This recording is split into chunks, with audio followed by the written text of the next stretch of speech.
know about you is that you have ambition to be great. My job is to coach you to get all that greatness out of you.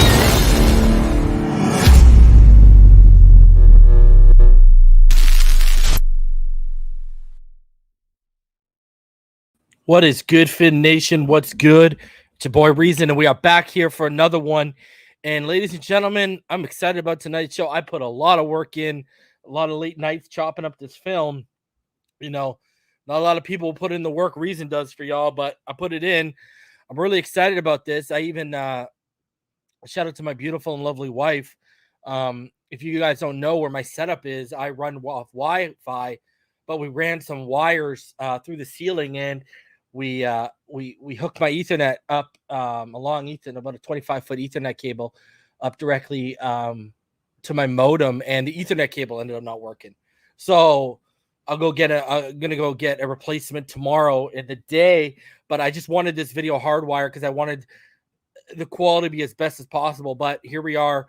We're going to be running off Wi-Fi tonight, but for the big boards, as we get into draft season, I'm going to make sure to be hardwired so we don't have any issues. I want the quality to become as crisp as possible because I still want to go live for you guys. That's one of the things I do is live. When I do this stuff, I can interact with you guys, not just put up videos. You know what I mean? So, which I do every now and then. Smash that like button. We've already got 130 people of you in the room. Appreciate all you spending some of your Friday night with me. So basically, we're not going to get into news. We're not going to do anything. I'm going to talk a bit to open up the show, and then we're going to get into the free agent video. The video itself is like just under 20 minutes. So we'll get into that. I'm really excited, man. I'm gonna tell you this right now. Chopping up film and trying to get quality reps for you guys to see.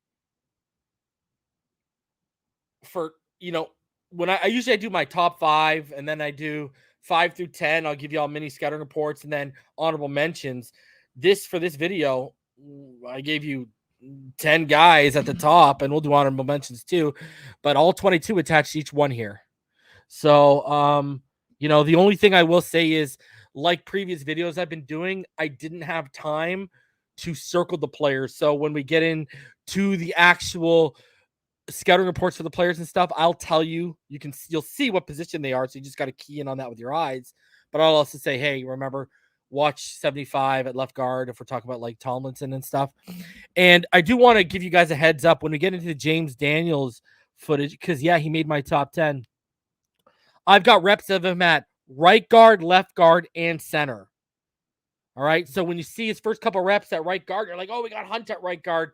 Keep watching, because then you're going to see reps of him at left guard and at center. All you got to do is follow the number 68. Shout out to Powerhouse TJ. He said, this is my late happy birthday super chat. I just wanted to let you know how much I appreciate your content and how real you are. Love you, fam. Love you, Powerhouse. Haven't seen you in a minute, bro. I'm glad you've been coming up when I've been opening up recently. I'm going to open it up the show again next week at some point, and I'll be dropping my first big board next week. And I'm probably going to do running backs out the gate. We're going to drop the running back big board next week. And if you're a Patreon and if you're a channel member, you will see my big board before anyone else does. All right. So I'm just letting y'all know. I'm giving y'all the heads up. So when I drop it on you guys aren't like thrown back or whatever. I'm going to give people some time to get in here too. So we're going to start off with running backs. Then I'm probably going to follow that up with wide receivers.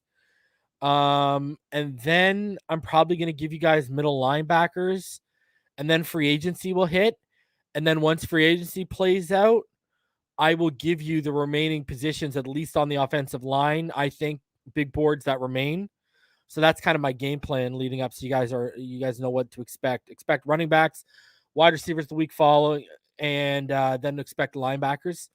And and then after that, if we are in still tackle need, I'll probably drop a tackle, big board on your head. If I still think we need an upgrade at center, and if they listen to my free agent target list, then we won't. So, I'm going to play the last I'm either going to drop 5 or 6 big boards for you guys this year. And I'm going to play the last 2 or 3 out after free agency ends. Okay. So, because I still think if they sign a Raheem Mostert or a Jeff Wilson, I still think they're going to draft a running back. Now, it might not be one of the guys in the top 5, but they're still going to draft a running back, right? And I still think they're going to add receiver depth. I don't think they're going to be able to flip over that room, so I do think they're going to add a receiver at one point.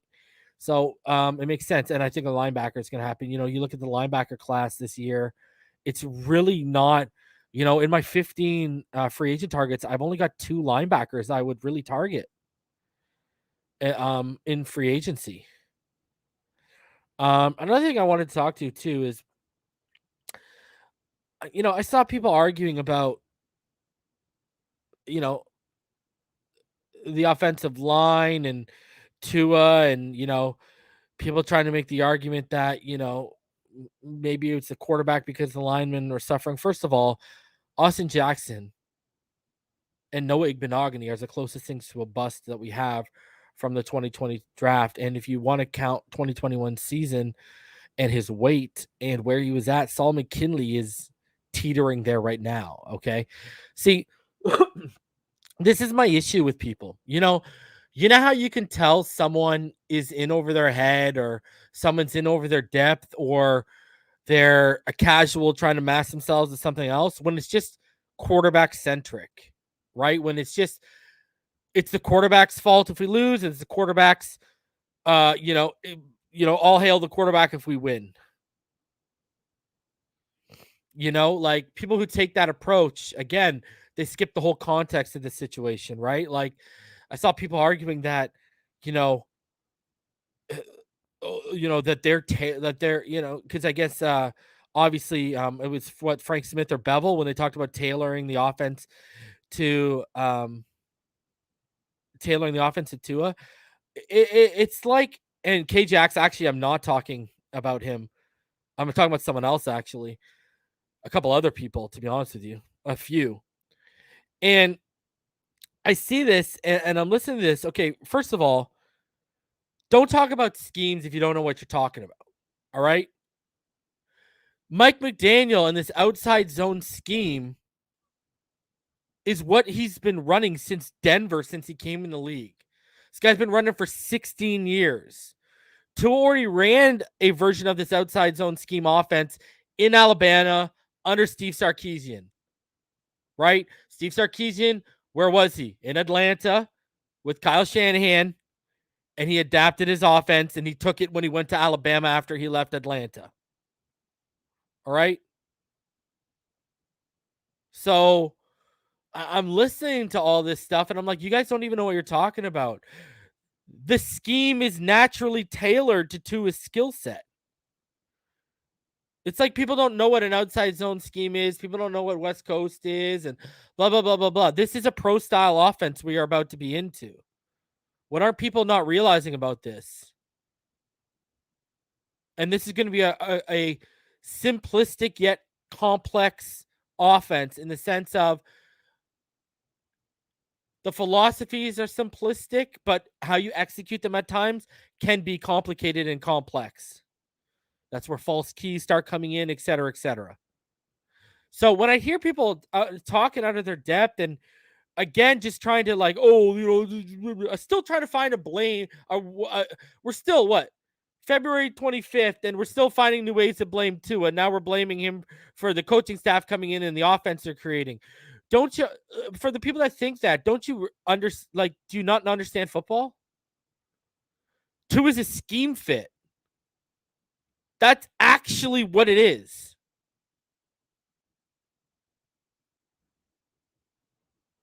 Like, Tua is a natural scheme fit in the scheme Mike McDaniel just wants to execute.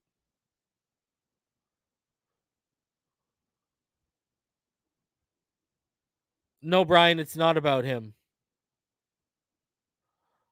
I'm talking about someone totally off the radar of you guys, probably. A few people, actually. Because,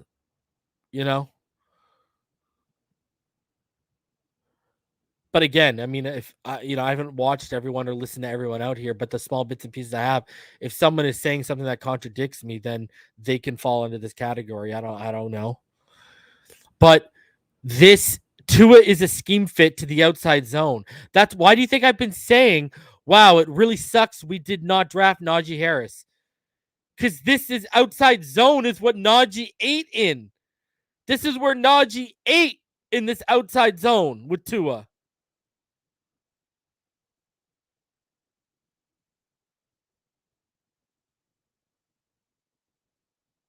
It's ridiculous. Like, people don't understand this. And I'm sitting here and people trying to argue with people or people trying to make points or people trying to sound smarter than they are, and they don't even know what they're talking about.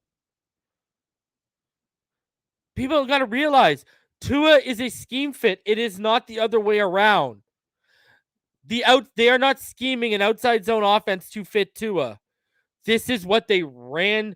This is what Mike McDaniel's bread and butter has been since Denver. The only time they ever differentiated from the outside zone and they still stuck with concepts was when they went to a heavy zone read option with RG3 in Washington. And that was because they just adapted to the skill set. And even still, they had never ran it before. And the guy won Rookie of the Year. So are you going to even argue when Mike McDaniel and his boys tailor an offense to a quarterback? RG3 before the knee injury looked like he was going to be light years ahead of Andrew Luck. We really doing this? People, how we forget. How we forget. RG3 was Deshaun Watson before Deshaun Watson was Deshaun Watson in the NFL. And that was under Kyle Shanahan, Mike McDaniels, Sean McVay.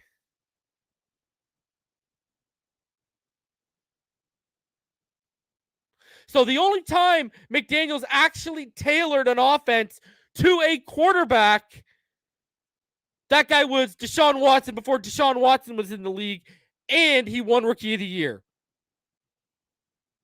Other than that, the outside zone is what, dude, I want people like Wikipedia and Googling and stuff.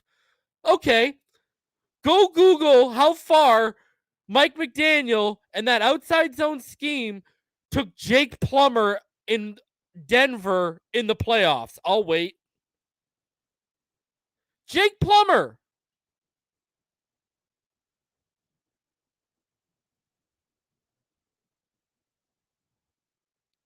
I'm just saying. So they made Jake Plummer fit their scheme.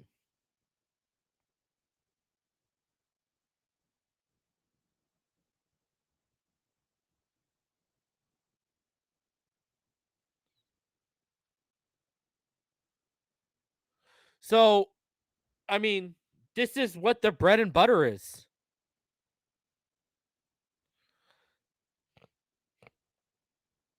And a lot of the passing concepts are going to be pulled from West Coast. That's why, what have I called this offense? I've called it a hybrid West Coast offense.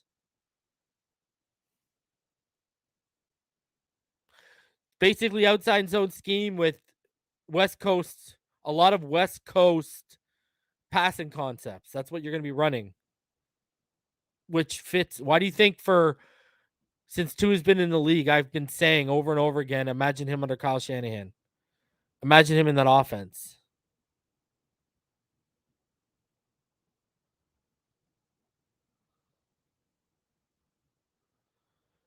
So I'm telling you right now, what they're intending to run, Tua fits. Tua's already ran it again at Alabama. He ran it in college. It's just the terminology is going to be a bit different. That's the only thing. But it's going to be a ton of similarities conceptually and philosophically wise. It's going to be on the same wavelength.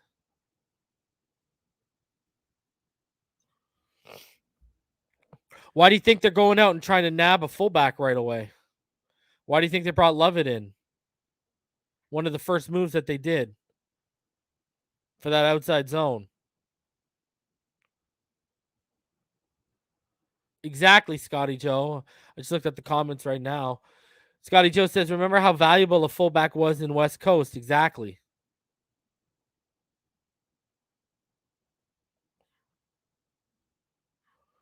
Joint to Joint says West Coast is good for short to intermediate passing and yards after the catch. Exactly. That's why speed matters in this offense. Right? You got to get guys that are willing to block.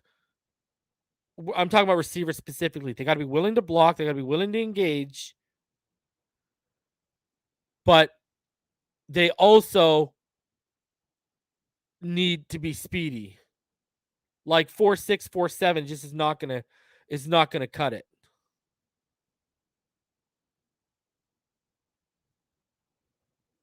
You're gonna have to be able to make plays after the catch.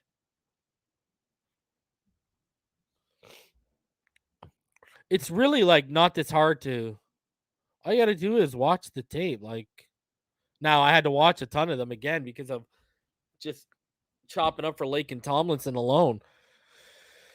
So you'll see it, and you'll see exactly why Laken Tomlinson is such a good fit in free agency if he's available. Brian, not speed like Waddle, right? Like, because not everyone's gonna be like, Waddle as he's a freshman was running like a 4.27. So it's not, but speedy, like 4.4. You know what I mean? Like you're gonna want guys in low 4.4 max. Obviously, if you can find guys in the 4.3 area, it's perfect.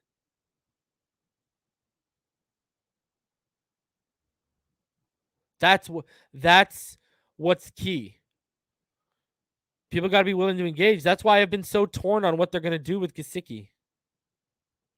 That's why I've been so torn about what they're going to do with Gesicki. But I mean, this is why, right?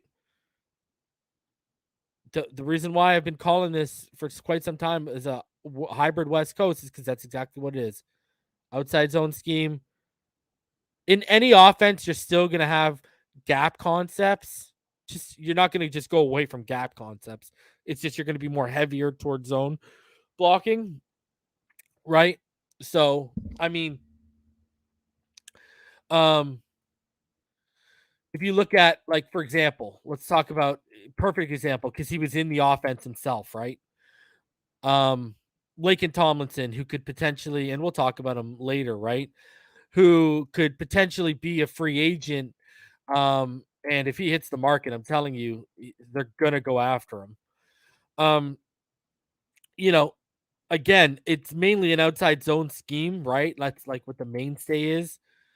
But when I'm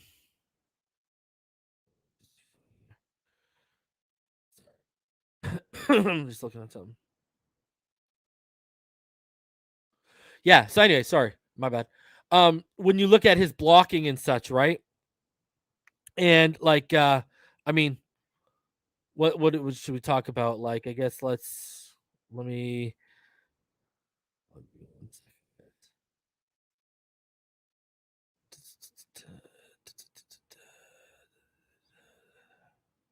One sec.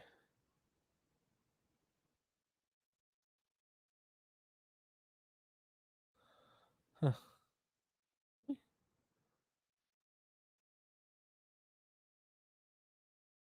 Hold on a sec.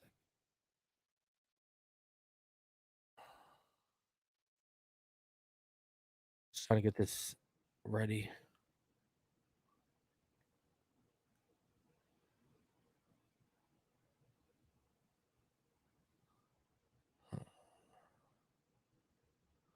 One sec, guys.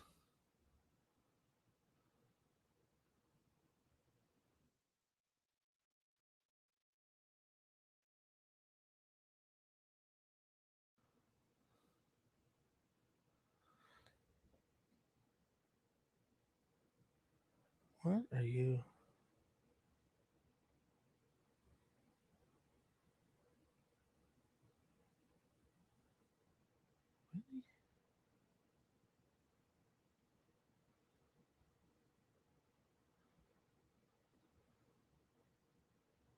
Huh.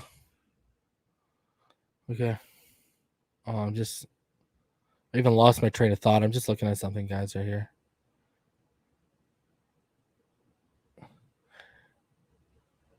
Anyways, yeah, talking about a guy like Laken Tomlinson, right? You look at Laken Tomlinson, not every snap he took was a zone snap, right? Like that's not how it works. So, it's just going to be, when people talk about like the base, it's like, right, we were a 3-4 base defense in 2020, but look at how much hybrid we were running, right? You know what I mean? So like we were running 2-4-5s. I mean, we were running 4-3 at times, diamond packages, ruby packages. We were like basically all over the place, right? But you still basically have a base that you scheme out of. So, just because you're going to hear things like, oh, we're in a zone blocking team, right? Doesn't mean every single snap is going to be a zone blocking snap.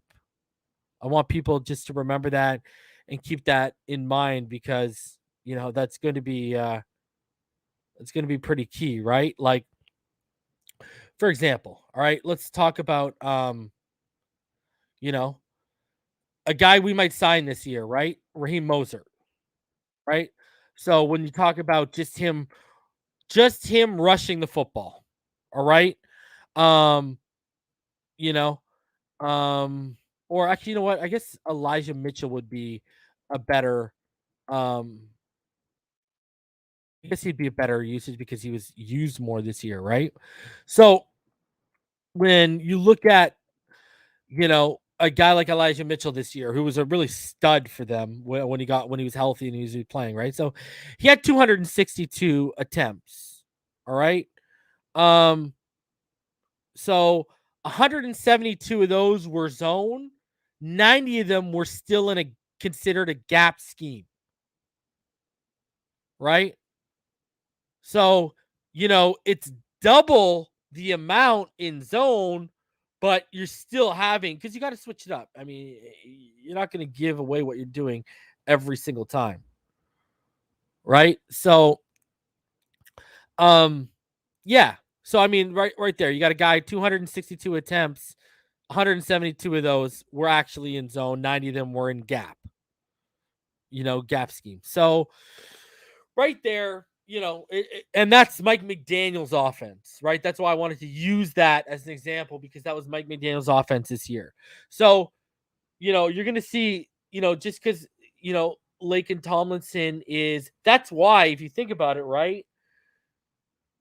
Players are, it's easy to be scheme diverse if you're an offensive lineman, right? Because you're going to get a chance to excel in gap, even if you're in a zone scheme. You're still going to have gap snaps. So, if you're just as good in gap as you are in zone, that's why you're going to see them call offensive linemen, for example, scheme diverse, right? Because whether you run gap or zone the offense, you're still going to get high quality production, right? That's why they call them scheme diverse offensive linemen. So that explains that. But yeah, I mean, personally, guys, I think I'm excited for what this offense is going to look like, right? And as long as Nick Hicks does his business with Tua, and they do have a quarterback coach locked down. As long as he does his business with Tua, they have a quarterback coach locked down. As long as he does his business, um, everything's going to take care of itself because Tua fits the scheme. It's not about making the scheme fit Tua. All right. Remember that, right? So, whereas normally you would, right? You would tailor an offense totally to your guy, but they can run what they run and Tua just fits in it. So good stuff. All right, guys, I've given about 25 minutes. Let's get into this. Let's do our top 10 free agents. Smash that like button. Subscribe if you are new. Let's get into this.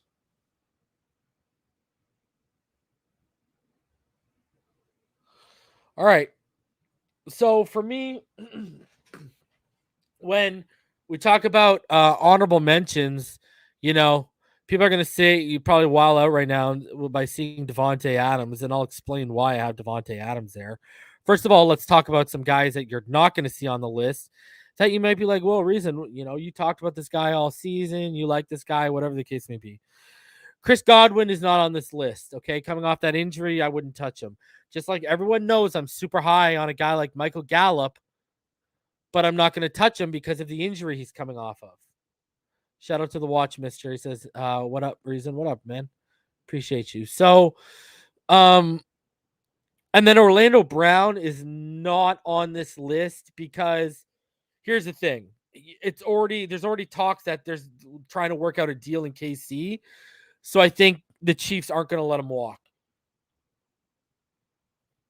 So this is what we got here. So remember, Godwin and Gallup are not on this because I wouldn't touch them for the injury, how much they want to be paid.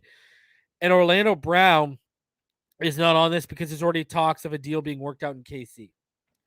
All right, so let's start off with 15 here. So Brian Allen, center of the Rams. He's obviously a scheme fit for outside zone. That's what they run under McVay. He's an absolutely fantastic run blocker. In scheme in a zone scheme. He's downright dominant sometimes in run sets. The big plus is he's only 26 years old, and it looks like he might have a reasonable cap hit. According to all my cap numbers will be taken from Spot Track, and according to Spot Track, the cap hit is expected to be between $5 to $6 million a year. And no, DJ Shark did not make the cut. So at $5 to $6 million a year, I think he's a massive upgrade over what we currently have in the room. And he's still young. Again, 26. So that's very enticing. Number 14, I got Raheem Mostert mostly because I know they're going to chase him down. There's other players that would have put up here in front of him, but he kind of snuck his way onto this list because I know they're going to go after him. I know McDaniel loves this guy, and I know they're at least going to make an offer because you can get him on the cheap. So he's obviously got coach familiarity working with McDaniel in the past. He's obviously scheme fit in an outside zone. He's cheap hit, probably coming onto a contract trying to prove himself because he's coming off a 3-year, $8.7 million contract with a $2.9 million average, and about $3 million of that was only guaranteed. So you can imagine it's only going to be smaller than that. So you're probably going to get him for under $2 million a year, to be honest with you, or just about $2 million a year, and probably only sign him to a 1 or 2 year deal, a prove it deal. So, and he makes sense, right? Add him to the room. So, and when you do look at it, when he is healthy, guys, he rushed for 1,291 yards over 24 games through 2019 and 2020 in San Francisco, and he averaged 5.36 yards per carry over that span and 10 rushing TDs over that span. And he also added 30 receptions for 336 yards and 3 touchdowns in that 24 game span. So yes, he's injury prone, but when he is healthy, he pops off in this scheme. It's like we got Breda a couple years too early, right? He pops off in this scheme, so he makes sense. One of only 2 linebackers to make the list. Foyesade Oluokun, the linebacker from the Atlanta Falcons. He can play the interior or the weak side. Oluokun is a good athlete with quickness and sneaky strength when you watch him. Again, like Brian Allen, he's only 26 years old. Guys, he had 192 tackles in 2021. That's the 7th most ever by a linebacker in a single season. This man is coming off a 192 tackle season. And his play did suffer at times though, because Deion Jones was awful next to him adjusting to a new position. You see, he's got a high football IQ. He takes good angles. He's got good sideline to sideline speed. I don't know, man. I like this kid. I really, really like this kid. And I think he's going to come at a reasonable cap hit. I think he's only going to cost between,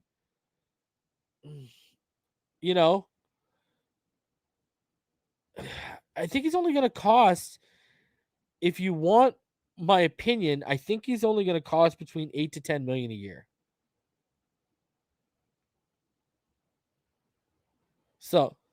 So, um, I don't know, man. This guy is definitely a beast. And you look him up and you watch him, and he's also, where does he come from, guys? Where does he come from? Look into him. He came from Yale. So he's got the Yale tie too, right? So I don't know. I look at the guy. I think he's a really good player. He's very underrated, and I think you can get him for the cheap. Uh, So you know, we know they love the Ivy League guys. So personally, I think he actually kind of makes sense. I really actually think he does. And um, what's crazy about it is when you add in the Yale tie, remember Brian Flores couldn't wait to draft, you know, Hunter Long. He, yeah. So Foye Aluakin, I think he's a beast. Hunter Long out of Boston College was Flores' pick, and Foye Aluakin, him out of him out of Yale makes a ton of sense, and he fills the need. This guy can play. He can be a Mike or he can play on the weak side. So Foye Aluakin comes in at number 13 for me. Number 12, I got Connor Williams. He comes from his own scheme right now. He's great. He's fantastic at pulling. Fantastic at pulling. And he brings stability to the position. His price tag could be hefty though. He could be between 10 to 13 million per year. That's what he's projected. So that's why I've got him so low on my list. But the thing is, guys, he's not even 25 yet. He is not even 25 yet. And I think he has a very high ceiling still under the staff if you were to bring him in. So Connor Williams is my number 12 guy. At number 11, I have Devontae Adams. The reason why I have Devontae Adams here, is because I don't think he's leaving. I think they're going to try and make it work as much as they can. I think they're going to try and make it work. And again, he wants $30 million price tag at 29 years old. Obviously, he's the best available player in the class, and he's a legitimate game changer and would be perfect paired with Waddle. But he's on the honorable mentions because I truly believe that Devontae Adams does not leave. So, if I thought he was leaving, he'd be much, much higher. All right, let's get into number 10, James Daniels. Again, you're going to see some snaps of him starting at left guard, and then we'll get into some snaps of him playing right guard and center here. So follow the number 68. You're going to see him right here. Right here, he's at right guard. Greer is rumored to be a big fan. I've been hearing about him for quite some time now since Flores was here. I've been hearing his name. Now his strength is as a run blocker. But he is a very, very decent pass blocker. Don't get it twisted. He's quite sound. He moves really well. And like I said, he's a zone blocking scheme fit, as that's all he's really been a part of, going all the way back, really to college, to his college days. That he's just been strictly in a zone system since college to where he is now. So now you're going to see him at center here, I believe. Oh, no, he's at left guard. You see him arcing his man out right there. Arced his man out wide for Trubisky. So now you got some left guard reps against the Giants here. He's not even 25. He's a little light, but he has really good strength for his size. I mean, look at him there. Look at him just fight and win that battle. Now he did suffer a torn pec. Right here, you're going to see him at center. Now we got him at center, snapping the football. So look at that. moving his man, opening the hole for his man to run through. Suffered a torn pec in 2020, but other than that, he's been dependable starter all year, really, and he's probably going to be asking for about $7.5 to $9 million per year. The next guy on my list is Lombardi Lenny. I saw people saying he wasn't a scheme fit. That is incorrect. If you go back to Jacksonville, what did Jacksonville mainly run? They mainly ran him in a zone scheme. So he is a scheme diverse back. Again, mainly used as a zone runner in Jacksonville. Tampa Bay runs zone as well, but obviously they run gap concepts too. He can produce just as well in a gap or a zone scheme. There you go. You see him in gaps right there. He's 27. He actually still has a lot of tread left on his tires due to Tampa Bay not using him heavily enough. And, he still had 8 rushing touchdowns in 2021, which was the 9th most in the NFL. So you see, it's not like he can't produce, right? And he's still got good movement and good feet. So I think he's also the perfect complementary back to pair with a Mozart or a Jeff Wilson or a scat back in this offense. He makes a ton of sense. And then, he can catch the ball out of the backfield or he can fight for third down conversion if you need it. He's also a veteran presence coming to the locker room, knowing what it takes to win. Now he could command between 6.5 to 7.5 million per year on the open market, but I mean, the guy gets it done. I don't know what else to say. And I wanted him since last year, and I think now, because of Tom Brady leaving and everyone leaving, I think now it's the realistic possibility that he does hit the open market and he won't have to drive very far. So I think Leonard Fournette, if you're looking for a guy to take a third down back role, I think Fournette could be that and more. Number 8, I got Cordarrelle Patterson. I mean, I've talked about it before. I mean, it's pretty obvious why I have him on this. He can really be the Deebo Samuel in this offense as a utility player. And by utility player, I mean this guy's a halfback. He's a running, he's a wide receiver, and he's a kick returner. So, I really think Cordarrelle Patterson makes a ton of sense in this offense. He fights and he fights and he finishes.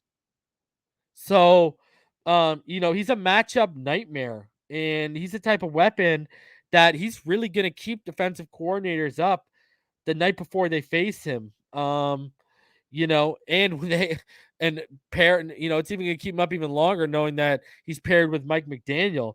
People forget he's a 4-time All-Pro, right? He totaled 11 touchdowns and 1,166 yards with 20 plus rushes of 10 yards or more in 2021 alone. We're talking about a guy with 4.42 speed at 6'2", 228 pounds, shifty with dependable hands, and no shyness from contact. He's probably going to cost between $9 to $10 million per year on a 2-year deal, and he's going to be 31. And that may scare people, but if you're not going to get your hands on a guy like Treylon Burks, you go get your hands, on a guy like Cordarrelle Patterson. I think he's a perfect fit for this offense. You look at the different usages that Atlanta highlighted him in last year and how successful they were. I'm telling you, man, Cordarrelle Patterson could be a big-time player in this offense we're about to run under Mike McDaniel. This is your Deebo clone. Your Deebo clone is right here. So number 7, the only other linebacker I have on here, Devondre Campbell. Arguably, he is the best linebacker in this class. I don't think there's any doubt about that, really. He's a great athlete who's underrated in coverage, and he played at an all-pro level in 2021, right? Follow 59. You see them shift right there. And then, you see him react, and make the run stop. Beautiful play. He's a legitimate 3-down linebacker who just eats snaps up. He doesn't like to come off the field. And And he can play the strong side, the weak side, or the middle, right? This man can do it all. You want to make him your Mike? Go ahead. You need help on the weak side? Knock yourself out. You need him to line up on the strong side with a matchup? Let him roll. He had the 6th most tackles of any linebacker with 111 in 2021. He had 2 sacks, 2 interceptions, 3 forced fumbles, and 53 run stop. You know, he's athletic enough to cover running backs out of the backfield, but speedy enough to mirror tight ends up the seam. He's patient, plus a good nose for the ball carrier who takes strong pursuit angles, and he's probably Spot Track has him at about 6 to 7 million per year and going to be 29. I could see that going up to maybe hovering around 8 or 9 million per year. If we're going to start talking about 10, 11, 12 million per year, you're going to have to shy away. But if you can get Devondre Campbell for the right price, he makes a ton of sense in this defense, and he's really, really good. Good sideline speed. Again, look at him just cut down Chubb after he sheds off, the block in the screen. Love it. Number 6 for me is Allen Robinson. People are going to sleep on him, and it might help us out financially if we want to chase him this year. Because of the year he had, but he suffered from bad quarterback play. Let's call it. If you watch the film, Allen Robinson suffered from bad quarterback play. I mean, watch this. This is Mitch Trubisky right here. This is in 2020 against the Giants. Look at this snatch. Right. He finds himself in the open spot of the triangle coverage, and boom, look at that snatch out of the air. Look at that. He's a physical beast who would absolutely feast in RPOs on slants from Tua. There's no doubt about that at all. Now, obviously, like I said, he had a down year in 2021 after being tagged. He didn't want to be there, and he suffered from up and down quarterback play. This man had Andy Dalton and Justin Fields trying to figure it out in the NFL. But with Nick Foles and Mitch Trubisky, look at him fight off and just go the full way. Devontae Parker wishes he was Allen Robinson. He is the perfect complementary piece as the X receiver in this offense and has shown the willingness and capability to block when called upon too, which is a big thing. It is a big thing. He had over 2,450 yards between 2019 and 2020 with Trubisky and Foles, and he accumulated 13 touchdown receptions in that span. So if he can get that with Trubisky, what do you think he can get with Tua? Because if you watch the Trubisky film, the accuracy issues, chopping up Robinson film was not fun when you got to watch Mitch Trubisky and Andy Dalton. You look at zone press man over the intermediate level towards the sidelines outside the numbers, contested catch. Robinson can do it all basically. His only downfall is he isn't a blazer with 4.6 speed, but he's so good everywhere else.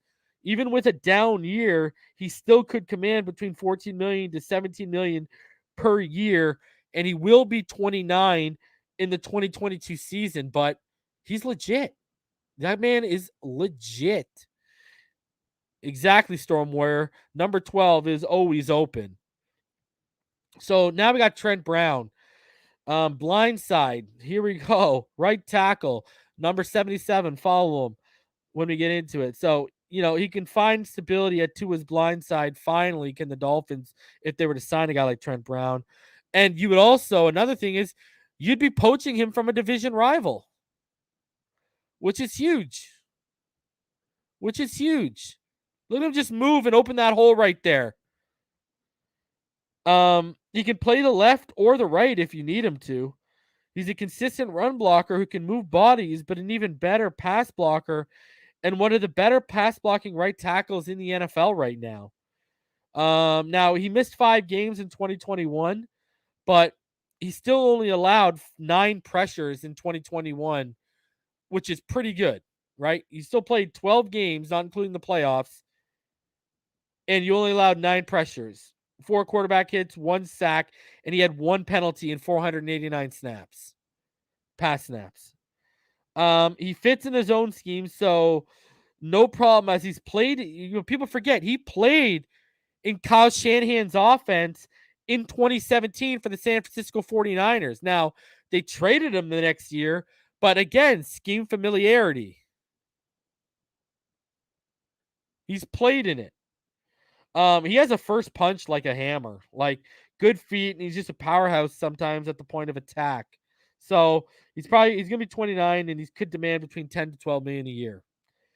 Number 4 for me is Emmanuel Ogbah. Yes, I have a Dolphin on this list, and Smythe almost made it onto this list. It was between him and Brian Allen at 15, but it ends up as Emmanuel Ogbah is the only guy that comes back. And guys, this is a cog. All right, he's obvious scheme and team familiarity. I don't think you can put a price really on the comfort of the player in the system, and all actually as a coaching staff already knowing what you can get out of the player and what to expect you can get out of the player. um he's been highly productive since being in Miami. In fact, the most consistent production of his career has come as he's been a Dolphin. It shows also good faith in the locker room. If you play well and you earn it, you will be rewarded with a new deal by this franchise. Right? And Ogbah is probably one of the best scheme fits on the open market, anyways.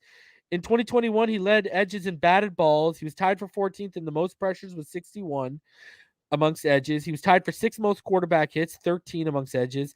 And he posted back-to-back seasons with 9 sacks at least 30. He posted back-to-back seasons with at least 9 sacks and 36 pressures.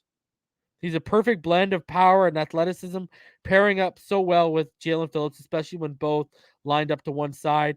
And he could command between 10 to 13 million per year at just over 28 years old. Number 3 for me is Laken Tomlinson. Man, I had a good dose of 49ers offensive film breaking him down. He's not only a scheme fit, and you're going to watch him at left guard here. He's not only a scheme fit, but played his best football under McDaniel and went to his first Pro Bowl. Look at the push he gets there. Look at that. Pancake! An obvious upgrade over any left guard we have in-house, right? And look at the protection right there for Trey Lance. Beautiful. He's a great in open space at pulling it on screens. And, not many Miami linemen are currently successful at either of those things right now. He allowed 24 pressures on 7 quarterback hits, 2 sacks, and 15 hurries in the 2021 regular season. Technique-wise and fundamentally, that's his strong suit. Stays square, displays good movement, and can move defenders. So, you look at him, another pancake right there. Look at that. Just stuff the man into the... Look at that. I love it. Let's go. Look at that. And Debo just feasts off it. Look at this. Look at it. Stuff him again. Ready? Second level. Look how quick that's second level. And just pancakes that man right into the ground. And Debo just off to the races. So he's 30 years old. And he's projected to seek a contract between 8 to 10 million per year. And he's nasty, man. He can just be nasty at times. You look at him right here. Look at him just, woo! That's Von Miller. He just pancaked. Watch him. He's going to take Von Miller on and take out Aaron Donald's legs with Von Miller. Look at this. Boom! Come on, baby. Let's go. This man just took out Von Miller and Aaron Donald in one block. All day. Let's go. So my number 2 guy here is Terron Armstead. This guy is just, you just watch him just wallywop people. It's ridiculous. One of the best run blockers in the game who is scheme diverse in both zone and gap. Look at the hole he's going to open up here. Look at this. Takes that spin and just took the man out wide. Look at that. That is awesome. And Winston just runs through. Look at the blocking right here. Just stands his man up, fights, doesn't get that's perfect, man. So he's got familiarity with Dolphins' new offensive coordinator, Frank Smith, who was the assistant offensive line coach for the Saints when they drafted him. We're talking about a legitimate franchise left tackle right here. 3-time Pro Bowler and second-team All-Pro in 2018. Played 8 games in 2021, allowing 12 pressures on 9 hurries, 2 quarterback hits, and 1 sack. Has never played a full 16 games. Most ever was 15 games in 2019, and he's played 14 games twice in 2014 and 2020. Has never allowed more than 4 sacks in the season. This man is an athletic freak, has an explosive first step, displays power, fluid hips, and good placement with his hands consistently. He's going to be 31 in 2022 and will probably vie for being the top paid lineman on the market. An estimated deal between 18 to 20 million, 22 million per year. And you look at him, look at it, just woo! Get down, sir. Kiss the turf. Pancakes. Look at it. Watch this. Look at this. Look at another one. Watch this angle. You're going to see the God view angle. Look at this. Just stay square to him, and it overpowers him and throws him to the ground. Love it. And number one, y'all already knew what the deal was. Ryan Jensen. What else can I say? I've been talking about Ryan Jensen for months upon months and months. This man is a perfect fit for a zone scheme and arguably the best zone center in the game right now, but can operate in a gap scheme just as effectively. This man has not missed a game since 2017, which would be huge as well. And he's also a proven leader. And he's led an offensive line to a Lombardi trophy with young talents like Tristan Wirfs on it. So he knows, young guys can lean on him. He serves up pancakes for breakfast. Always keeps his head on a swivel to help out a guard if he's not occupied. He's the definition of a guy who brings his lunch pail to work looking to put in a hard day of trench work. Love him. Look at him just get down there and look at the effort. Look at it. And then he gives a little shove extra. Love it. Look at it. Just drives that man down. Look at that. Right into the 20. Look at that. You're going to see the angle right here. Watch this. Just takes him and uses momentum and pushes his shoulders down. Just hammers him down. The things he's learned playing with Tom Brady are invaluable and can not only help the rest of the youth on the line, but also help Tua. He allowed 21 pressures in 2021 on 14 hurries, 5 QB hits, and 2 sacks on 786 pass block snaps. So, when you talk about a guy like Ryan Jensen is the number one guy on here. And, he's going to be 31 and he could command between 10 to 13 million per year. But Ryan Jensen is what we should have done with Corey Linsley next year. And I got faith that Frank Smith is going to write that. So those are my top 10 free agent targets. And obviously 5 honorable mentions. And I mentioned the few guys that, I left off the list and why I left them off the list. So,